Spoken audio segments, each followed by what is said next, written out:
Hey everybody, it's your buddy Beard Grizzly. Monster Hunter's here. Guys, did you know it's here? Have you seen the internet lately? Okay, calm down, Beard. Nah. Let me gush a bit, just to get this out of the way. My history with Monster Hunter is a long and storied one. I've been playing the game since the first one was released over here in the States on PS2, and I've been a fan ever since. It was pretty much the whole reason I got a PlayStation Portable, or PSP. No one really remembers those things anymore, I feel.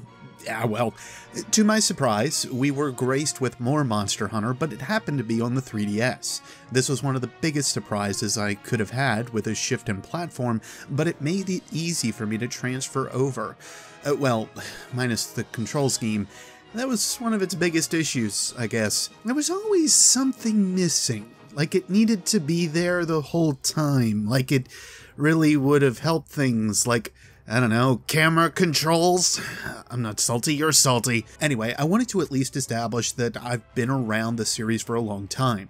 Monster Hunter is far from new for me, but World does offer enough elements for me to really care about how the game has progressed, and enough to interest me in wanting to play another game within the series. I want to approach this a bit differently than most do, however, and start off with questions and answer them as we go. I know most of the philosophy behind Monster Hunter, as well as some of its development history. This is where I'm shaky on all knowledge, but it is something I want to bring up and talk about, since I think that pertains back to a lot of the questions I've heard around the internet. Speaking of, let me get a few basic ideas of Monster Hunter out of the way. First up, it has both online and offline components. You don't need to be online at all times. This means after the game's servers are closed down, which, well, the ones on Wii U are closed down, but this was because of its popularity. The Wii U didn't sell good, okay? Just to settle down the thoughts in case you think it's online only, well, it isn't. There are such things as login bonuses, however, but these are not anything that I've seen as incredibly needed. It's just another drive to get you to log in, but the items I've received in the last couple of days are 100% farmable in the game. Well, minus the lucky vouchers, at least for now, but even these aren't necessary to the game overall, like, at all. It just makes drops more likely, but it doesn't add any more drops to the game. As a side note, there have been skills in the previous games that allowed for additional drop chances already. This is just something to amp it up even more, but entirely, totally not necessary. Anyway, I'm sure some were thinking that already, but wanted to stop that thought immediately. Next basic object. What's the point of the game? Well, in the immortal words of Pro Jared, you hunt monsters.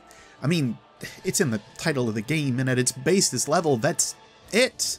Along with gathering, fishing, mining, crafting your own potions, traps, consumable items, turning parts and monsters into weapons and armor, tracking down different items to turn into provisions for the town. Yeah, okay, I think you get it. There's a lot to do outside of the base idea of hunting down monsters, and it's an idea of reward and build that, at least for myself, flows very well and very easily. Its essential activities are fun in and of themselves, but the general gist is only the icing on the cake. It's when you start to peel back the layers for different activities that you start to see what else is here. I haven't been able to, of course, fully jump into the game since I was not given a review copy, and unlike some other content creators, I need sleep. And I don't have a team behind me, it's just me. Especially right now, but I've talked about that enough. What I have been able to jump into and realize is the game is progressing better than I could have expected already, for the most part. Again, keep in mind my perspective is that of a Monster Hunter veteran, so if I go over any of your heads, ask me below along with any other questions. Perhaps I can do another one of these to help clear things up a little bit more, or just in general, continue with a quick setup like this, because realistically, question and answer is still one of the best ways to communicate with you guys, and as some of you already know if you've been here before, I get to all of your questions as quickly as I can. Though I ended up asking over on Twitter and my Discord if there were any questions that were going on, so let's just jump right into the first one. Serious question. What do you gauge the lifespan of the game to be? Seems a lot of people are jumping on it in the wake of the Destiny 2 drama. Is this a game that will be used up and tossed when something new comes along, or do you feel people are likely to stay committed to it? Well, let's dig into this question from multiple angles. Games are constantly changing and evolving. The current Destiny 2 debacle, as it really is a big part of this channel in case you're new around here, showcases how games can go 100% south very quickly by their community. A good base, a good start, and still fun for myself to play, but not so much for some of the others that are out there.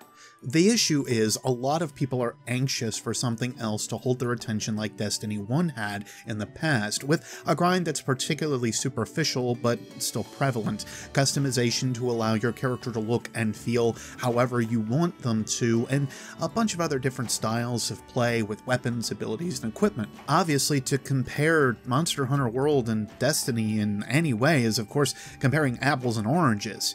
One is a third-person action-adventure game, and another being a first-person shooter. And note, I'm using Destiny as an example. You could compare this for any game that's realistically out there. I think the question comes down to content and a bit of design philosophy. First, what would make you come back to Monster Hunter? As someone that really wanted to stay away from anything related to the game until its launch, because some of us do still like to, be surprised in this day and age, I was pleasantly surprised to find weekly and daily missions that could be accessed from the provisioners. Some of these daily quests seem to be able to be completed in no time at all, while others can take a bit more time to get done, especially depending on how many friends you have with you. The game's matchmaking system is open to the point of playing on your own, joining with friends, joining with randoms, or joining a squad. Squads are effectively clans, and once I get around to it, I'll be putting a full tutorial together on that, as well as what the name of the channel squad will be. I intend on having one, by the way. My past with Monster Hunter has been around 4,000 hours or so in total. It's a lot of time sunk into the franchise. This is over several games, however, but none of them were ever finished for me. There is no end point with the games, no ending area to tout your skills entirely, except for good, solid party play with fun mixed in for you and your squad mates. This follows back to the design philosophies of Monster Hunter. Overall, the game is not there to hold your hand. It lets you figure out things on your own to a pretty lofty degree. The combo system in the training mode only shows you the start of what your skills are capable of when it comes to a weapon. It's up to you to make them work against what you're fighting. This also goes with your armor, where some armor is better than others against certain creatures, where weaknesses and strengths in both element and skill are really a major thing to keep in mind for your hunts. After you start to factor all of this in, it almost sounds daunting, but trust me when I say it just works after a while. You start to do most of this by just straight reflex, being able to swap loadouts on a dime and alter your playstyle to fit against what you're fighting. If it's loot you're after, then Monster Hunter is full of it. From parts you can break off from hitting certain places on a monster, carving a monster's parts after killing them, capturing them for higher chances at certain items and rewards, gathering, fishing, mining. I can remember where my box of items was near completely filled when I played Monster Hunter 4U on the 3DS. There's a lot to collect and almost every item has a need, be it for crafting other components, building new armor and weapons, selling off or turning it in for other rare items. You're living in a world that barters, trades, sells, and crafts what they need to survive and continue the hunt and research they need to do. But I'll get to that a little later when it comes to the last design philosophy for Monster Hunter. Next question. Wow, I got a little long-winded there. Never played the series before, but a big Destiny fan. Think I should give Monster Hunter a shot? I guess this ties back to the last question a bit, but just to add on to it a little bit more. Destiny is an RPG to some degrees, as is Monster Hunter. It's an action RPG similar to Dark Souls, just without a lot of the cheap deaths. If you're looking for something as colorful as Destiny, which is still one of the best things about it in my opinion, that looks great, runs smooth, and has a lot of customization options, then I would say to highly consider it. The grind is also just right, at least to me. Oh, there's also no timer bullcrap to worry about, by the by. Weapons, items, and armor are made instantly for you, with certain quests and side adventures carried out by your palicos done while you are out hunting. This is obviously a jab at Warframe, but I get that's free to play anyway. I should also mention that. I'll keep on with the Destiny example, but Destiny has missions that are select and go style while also having an open patrol space. The same is also true of Monster Hunter. You have a time limit on hunts that you select from the quest board or the handler, which is this chick, but if you just want to go out and poke the world with some pointy sticks for a while and refill your herb pouch, you totally can. Don't read too far into any of that. Also, every hunt later on is basically a Nightfall level strike mission, so enjoy getting good, or some-ish. Next! How much RNG luck is involved with spawns and resource gathering? Is the gameplay skill-based or RPG perk-focused? First part of the question, it is luck-based so far as drops from monsters and also from resource nodes.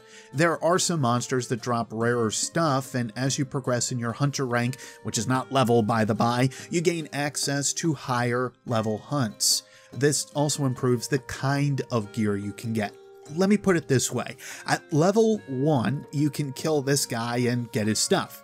At a higher rank, you can kill this guy again, where he does more damage and has some extra attacks to get his more powerful stuff. It sounds like recycling, but the additional attacks add a new level of strategy involved in how you hunt said monster. It's the best way I can kind of sum it up. Resources are generally within the same area, but after you gather them once in an area, they seem to be marked on the map. I don't know how long that will last, and personally I hope it doesn't last the whole game. In later difficulties, the general area that things are found is usually the same. For instance, mining nodes will be in this place or this place. But you still have to keep your eyes open to gather these resource nodes on your own, be it mining bugs, honey, herbs, etc. That said, there's a lot to gather. They also made it easier to collect these items because before I would have to look at a node for like 1 or 2 minutes to gather everything. Most everything is now just grabbed in 1 or 2 quick motions. To the second part, I feel like combat needs to be talked about in a separate video altogether.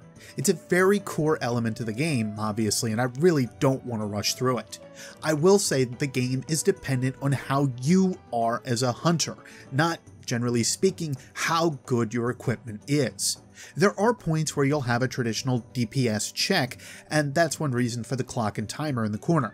If you can constantly keep damage up on a monster, however, you'll still find that you're just fine for ages in the same armor and weapon sets, being able to breeze through the game until later levels when you start to figure out what it is that you're truly comfortable using. Perks on weapons are either there to increase certain attack or defense stats, but some are very handy.